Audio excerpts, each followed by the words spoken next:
Online trading কেলেংকাৰীত BJP দলৰ কোনোবা জড়িত থাকিলেও সাৰি নাযায়। তেজপুৰত এই ঘোষণা কৰিছে মন্ত্ৰী পীযুষ হাজৰিকাই। 15 দিনৰ ভিতৰত CBI তদন্ত আৰম্ভ হ'ব।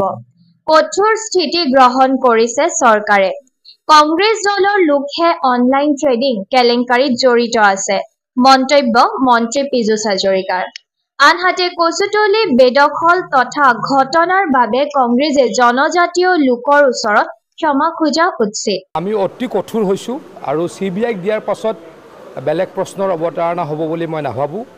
CBI হৈছে দেশৰ সকলোতকৈ শীৰ্ষতম তদন্তকাৰী সংস্থা।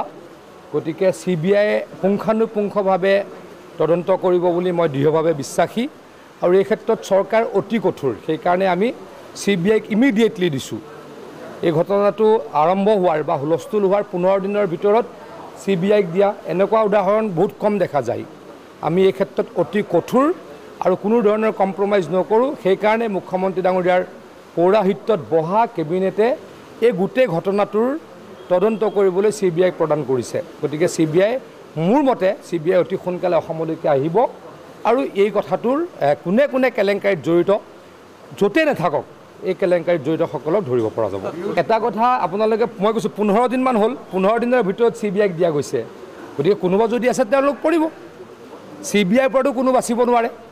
আমি দৃঢ়ভাৱে বিশ্বাসী যে আমি কোনো নাই, কাৰণ CBI আহিবই। গতিকে CBI আগততো CBIটো মাতিবই, কেইদিনমান পাছতে গমেই পাব।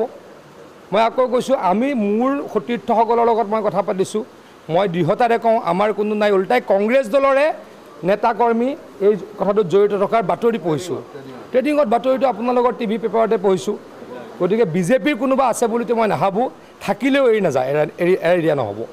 যোনেই নহওক মুঠতে কেলেংকাৰীত জড়িত যোন দলেই নহওক তেওঁ CBI আওতালৈকে আহিবই, তেওঁ বিপদত পৰিবই।